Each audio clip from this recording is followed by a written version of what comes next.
Hello, my name is Sav and this is another OpenSwoole video. In this video, we'll see our next step on our input validation. This input validation is going to happen on our login form. Let's see. So in the previous video, we added an input validation for the console commands. In this video, we'll be adding input validation for our login form. So to begin with that, first we'll install our application. I just cloned in this directory our sample app. It's the same app that we have been building in the previous videos. And the first step to install, you can see that is a raw installation. It has nothing other than the idea directory from PHP Storm. The first step to install is simply run compose install. Install all dependencies. Once we have all dependencies installed, we copy the env sample into the env, and that's basically it. Now we docker compose up -d, which will start our Docker Composer environment. And that's all we have to do. So now if I ran PHP my app to list the commands available for me, I will see the commands available for me. I will have HTTP server, migrate, seed. So the first thing is to add a user and then migrate and seed so we can test in the browser. But we won't proceed with the browser today. In this video, we'll just implement the input validation and test via PHP unit. And let's go there. First things first, we will first check if our current tests are working. So render in PHP unit, everything failing. For some reason, they're not passing, and there is no database such as ExampleDB database. So let's figure this out. What I'm going to do is I'm going to log in into my SQL container.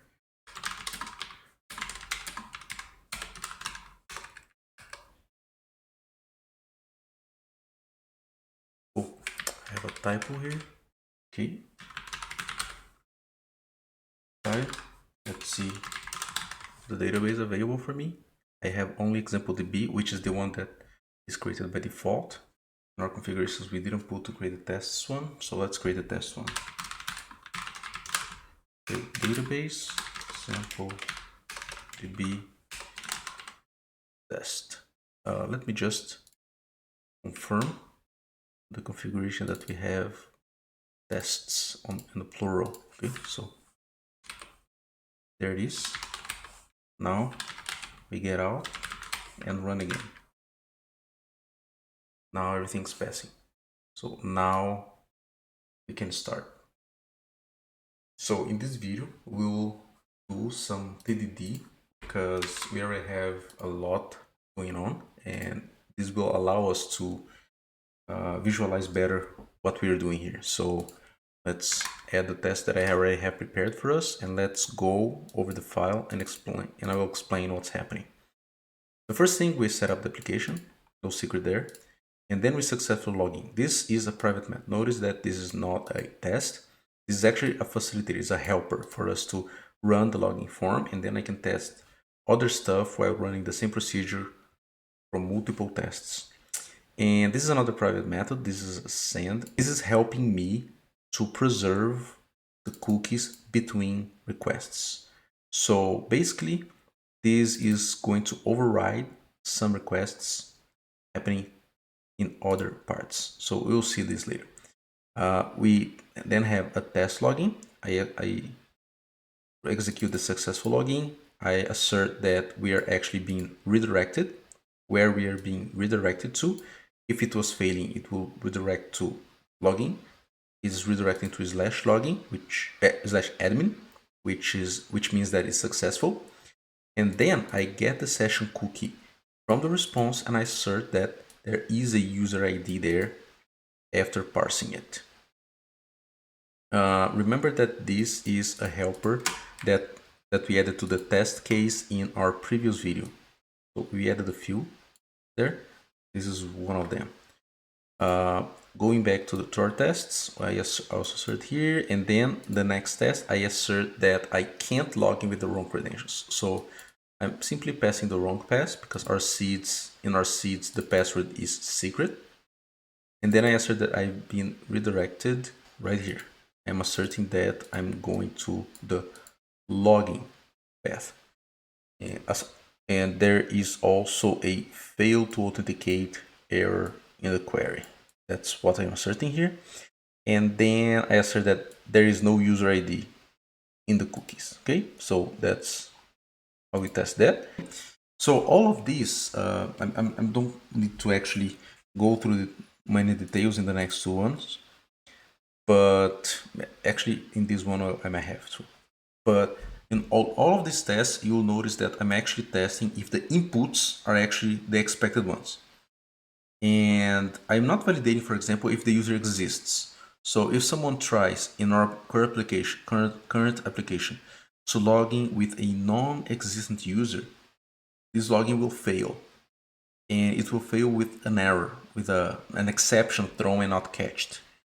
What we are going to do here is we're going to validate these inputs and send back a proper response. And this is what we are asserting here. This test won't pass in the beginning. So here I'm actually testing that I can log out. So for me to be able to log out, I actually have to assert the current send method. So if you see here, I have an app test trait. This app test trait has this send that is actually preparing a request response processing to happen. So when we call at some point, for example, here, we call this post, this is not actually sending an HTTP request somewhere. This is faking an HTTP request against our Slim application, creating a request and response based on PSRs.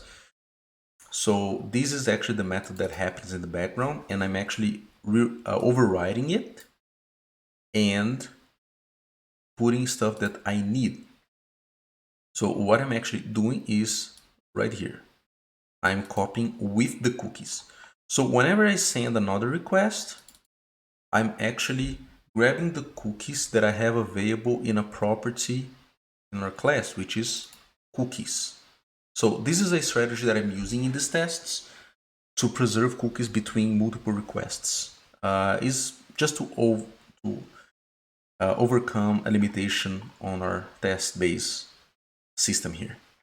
So with this in place, when I run this, I might have some failing. This is actually a known error on the console. It's just when the window is too small. This is why I increase every time. So now they pass. We might fix this in the future. The login tests, some are actually passing, but then it's not passing because the user doesn't exist. So the record there doesn't have a password because it's null. So now we're going to fix this test. To fix this test, we are simply going to our HTTP and fix things there. So let's go there. So here we are going to go there, or login controller, and I'm going to add a method that we added in the previous video on our command classes to facilitate things for us here. And this method is going to be our non-validate method. In this case, it's going to be validate login form. And this method is actually going to facilitate for us to run a few procedures. So let's import first the exception class, the base class from PHP. And here it is. Let me explain. I'm expecting that the data will have two fields, email and password. And in the email, like non-blank, type must be string, the email must be a valid email format. And then I check if the record exists, which is a validation that I created in the previous video. So if you are not aware of this, let's just go back to the previous video that I put in the link in the description, and you'll be able to see it there. And then the password, I also check a few constraints there. So this is going to be called on our logging handler method, which is this right here. First, notice that we are throwing an exception. So what we're going to do is at this point here, we will have this to do that I'm going to try to fix right now. And in this to do, what I'm going to do is I'm expect the data to come here, and I'm going to call right after this validate form and pass that data through. So this is expected to throw exception, right? So I'm going to put this mark here, not just for the IDE, but also for us to notice that if something is throwing an exception, is from this method right here. Sometimes it's trivial to put this because this is going to be the only method called from the try catch, but it's still very useful. So now I'm going to wrap it with a try catch.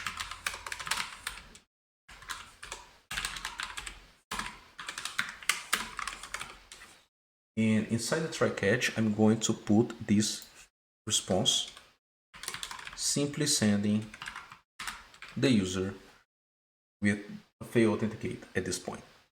Let's keep it simple, right? So that's basically what I'm doing. I can now remove this validation, and because I'm already validating if the user exists, this can also be removed, and now running our tests, everything will pass. So that's all for today.